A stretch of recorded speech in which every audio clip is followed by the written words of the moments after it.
আমরা সর্বোচ্চ ধৈর্যের পরিচয় দিয়েছি। আমি সকাল থেকে বারংবার উচ্চারণ করার চেষ্টা করেছি যে আজ আমরা কোনো অভিযোগ করতে চাই না, আমরা আনন্দ করতে চাই, উদযাপন করতে চাই। প্রিয় সাংবাদিকবৃন্দ, ইতিমধ্যেই রোকেয়া হল সম্পর্কে একটা ঘোরতর অভিযোগ আমাদের কাছে এসেছে এবং আমি রোকেয়া হলের ভিতরে চিফ রিটার্নিং অফিসার কর্মকর্তার অনুমতি নিয়ে প্রবেশ করেছি এবং সেই ঘটনার সত্যতা আমি পেয়েছি। একজন শিক্ষার্থী, তাকে যখন ব্যালট দেওয়া হয়েছে, সে যখন ব্যালট নিয়ে গিয়েছে ভোট কেন্দ্রে বুথে প্রবেশ করেছে, তারপর গিয়ে দেখতে পেল সাদিক কাইম এবং ফরহাদের ব্যালটে আগে থেকেই ক্রস চিহ্ন দেওয়া আছে। তো সুতরাং যেটা বর্তমান নতুন বাংলাদেশের রাজনৈতিক পরিপ্রেক্ষিতে যেটা অশনি সংকেত, আমি দ্রুত ভোট কেন্দ্রে প্রবেশ করেছি, ম্যাডামদের সাথে কথা বলেছি, তারাও বলেছে এটা কিভাবে হয়েছে তারা জানেন না। তো সব কিছু মিলিয়ে ঘটনার সত্যতা আছে।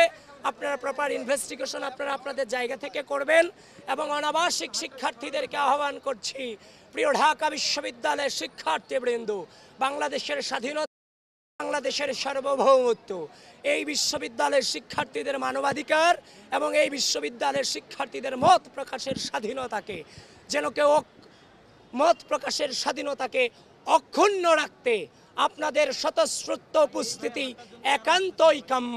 প্রিয় অনাবাসিক শিক্ষার্থীবৃন্দ, যে অবস্থায় আছেন আপনারা ঢাকা বিশ্ববিদ্যালয়ের কেন্দ্রগুলোতে চলে আসেন, ভোটাধিকার প্রয়োগ করেন।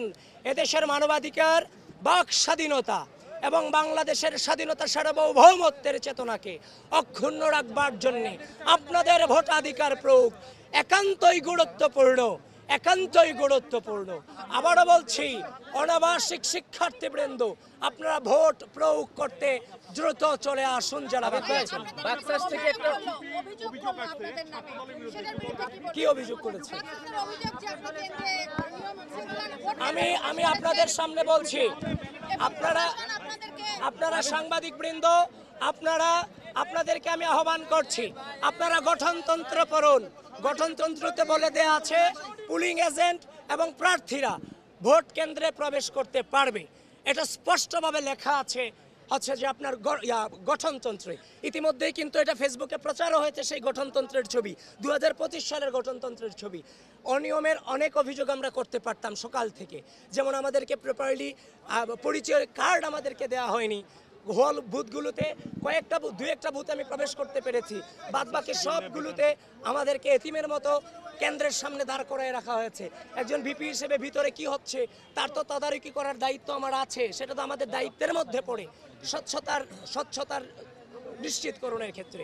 তো সুতরাং যারা আমার বিরুদ্ধে এই ধরনের অভিযোগ করেছে এবং যারাই যে গঠনতন্ত্র না পড়ে এই সংবাদটা যারা ঢালাওভাবে প্রচার করেছেন, আমি আপনাদের আহ্বান করব, এই জুলুমগুলা করা উচিত নয়। কারণ যখন আপনি এগুলো করে ফেলেন, এগুলোর ক্লারিফিকেশন দেওয়ার পর আগেই চরিত্র হনন করে ফেলা হয়। সুতরাং এখনো পর্যন্ত সজ্ঞানে এই নির্বাচনকে সর্বোচ্চ সহযোগিতা করে যাচ্ছি।